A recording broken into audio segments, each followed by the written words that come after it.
morning about 9 o'clock. I'm here outside Madison Square Garden. I'm going into Penn Plaza to do the Mark Simone Show for 2 hours.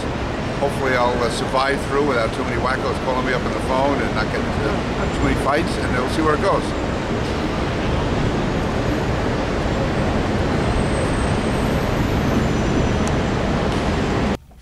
Well, it's Mark Simone here, but the star of the morning is our Congressman Peter King, who, when I say star, look at this, video cameras all over the studio. You know, normally I'm here, nothing. They're not even listening in the control room. What attention you've brought to the station. Hey, Mark, it's great to be with you. You're my hero. I listen to you every Saturday. I listen to you every Saturday night. I see you on television all the time. I go to lunches in the city. You're the MC. You're everywhere. You're Mr. New York, so it's great to be here. Well, actually, you've been our hero. But by the mayor saying, absolutely, this mosque has to go there, he's left no room for negotiation. Yeah, I have a great regard for Mayor Bloomberg. He's been an outstanding mayor, but I do disagree with him on this issue. And I don't know if he realizes the intensity of feeling that really good people have against the mosque being at this location. I thought the governor, that was a step in the right direction the other day, a very, really, I thought, generous offer by the governor to move it to another location. Move the mosque to another location. But I mean, I have people in my district. In fact, one of the guests today, Rosemary Kane, she lost her son George on September 11th. She's been very active since then, and she's very active in the struggle against the mosque. And when you talk to people like Rosemary Kane and other people, Kenny Haskell, I can go through Jimmy Boyle, all these good people who lost their relatives on September 11th, and this is like reopening an old wound, a terrible wound. And it's, I just don't know why the Muslim leadership is persisting and having the mosque. And also there are questions, where is the $100 million going to come from? Just how moderate this imam really is. I have questions whether he is or is not. And also I have real issues with the Muslim leadership generally, which I don't believe has cooperated enough with law enforcement over the years and has been strong enough in standing up to radicals in the Muslim community. So with all those issues out there, I think it's wrong to have a mosque 2 blocks from Ground Zero. Yeah, it was very good. How's it feel? It's interesting. I see these names come up and I think, oh my God, he's you know, some guy I knew when I was in high school or college is going to call up and say, yeah, you're the moron I knew now and you're pontificating on radio. I thought it was fun. So you make it easy. You're giving me the... No, it'll get easier and easier and easier. No, it's, how long have you been doing this stuff? Way too long. Yeah. Ray, I'd like to just start off by saying, you know, even today probably not as many people in New York realize as should what you've done since you became commissioner in 2002, when you come back again as commissioner, to combat terrorism. I know most cities around the country are content to let the federal government do the job. I mean, some major cities have 3 or 4 police officers working on counterterrorism. You have almost 1,000. Can you explain the rationale why you do that and what successes you've had? No, you're doing great. Do you ever get a brain lock? Like, you go into the next question, all of a sudden And I ask everybody in the air, do you ever have that happen? They call it brain freeze. Is that it? Okay. Yeah, it happens to everybody. Yes, that happened once in the last one. That's right. Thankfully, Ray kept talking a bit to give you time to... Because sometimes I know what I'm going to say next. I got to work it out. I got it exactly. Then a minute later, I can't remember what it was.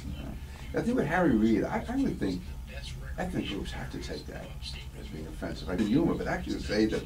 Oh, that was really offensive. Really, For a Republican that said something like that, you'd be hearing about it. Absolutely, yeah. It's 77 WABC. This is Mark Simone. You're listening to Congressman Peter King. We've got lots of good stuff coming up. Dick Grasso will be with us. Rabbi Potasnik just ahead. Right now we'll take some calls. 1-800-848-WABC is the number for Congressman Peter King. Let's go to Farmingdale and say hello to Steve. Well, there's certainly, there are people who believe that having a mosque within 2 blocks of Ground Zero, whatever the motives of the builders would be, that certainly many people in the Islamic world may see this as being a victory because it would be 2 blocks from, the most serious defeat or the most deadly attack ever carried out against the United States. I don't know what's in the imam's mind. I'm not trying to say that, but certainly it could be interpreted that way, and that is a concern. Like, why are they so intent on having the mosque in this location? There are hundreds of mosques in the New York, New Jersey, Connecticut area. Certainly there's mosques on Long Island, there's mosques in Manhattan. And why they insist on having it here is a real issue of concern to me. So anyway, no, that to me, it certainly is a fact. The impact it has on the world and on morale. 1-800-848-WABC is the number. Dick Grasso, the New York Stock Exchange head, coming up. Rabbi Potasnik, just ahead. We'll take some calls in just a second. And also Rosemary Kane, who's going to be discussing the World Trade Center Mosque and the 9/11 families. Yeah, about possible attacks against the United States, primarily against New York. And when Commissioner Kelly talks about 11 attacks that have been stopped, there's been others which were in planning stages and for whatever reason were called off. We are in the, we are the target. I remember, not to name drop, but being at the White House with President Bush 2 days after September 11th. And he was saying that as elected officials, as leaders, we had two responsibilities. One was to do all we can to get people living a normal life again as quickly as possible. You can't be walking around with your head down, afraid of being attacked. You had to come back. On the other hand, we also had to convince people that for the rest of their lives, we were subject to attack from Islamic terrorists and not let our guard down. And he said at the time, he was afraid we'd succeed in getting people back to a normal life, but not be successful in keeping people aware of the threat. I think it's true, it's human nature. You want to put that out of your mind, but the threat is real. We've seen it any number of times, and we can't allow ourselves to forget about it. We have an enemy that wants to kill us. We're going to break. We got to have just a few seconds. I'm trying to get some wisdom here from Mark. And no, you're doing great. Doing okay? I'm surviving anyway. These are all the calls that come in. People, we have Freddie in Upstate, Kevin in Westfield, Red, New Jersey, Greg in Long Beach, and Dan from New Jersey. And these people are waiting for a half hour or so. You've got the phones lit up for people. Here we go. We're coming back here. Some love me, but not all. What are you going to do? Okay, coming back on. 77 WABC, Mark. Rabbi, should I say you're the best? But I'm here with Mark, so I don't know, I'm sort of torn because, Mark, I was on your show once, I said you're the best, and the rabbi wouldn't talk to me for 3 weeks. Really? Because he thinks he's the best. You know? Well, he actually is. He is, he's great, great friend, and let me just say...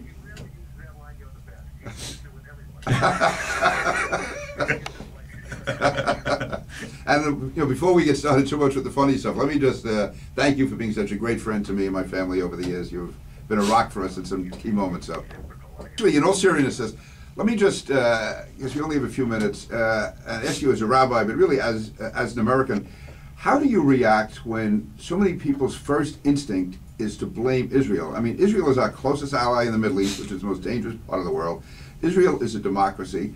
Israel grants civil rights and civil liberties, and yet whenever there's an incident, whenever there's an attack, either people blame Israel or they come up with some type of moral equivalency, and even seeing the president, the way he treated Prime Minister Netanyahu. I mean, I don't know of any foreign leader being treated the way Benjamin Netanyahu was, and he's, again, our closest ally in that region of the world, if not the entire world. Dick, let me just ask you, especially today in the papers, the last several days, but I think especially today, the lead stories seem to be how the economy may be heading back into recession, or the numbers are worse than people expected them to be at this stage after all this stimulus spending. And apart from the political consequences of that, where do you see us as an economy, and where do you see this going, and how do you evaluate the administration's performance so far? Simone here. Boy, this has flown by. 2 special hours with Congressman Peter King. We got Rosemary Kane on the line. Congressman, tell us about Rosemary Kane. Rosemary Kane is not just a neighbor. We are in the same parish. I see her in church. I'm happy because I assume she's praying for me. I hope she is.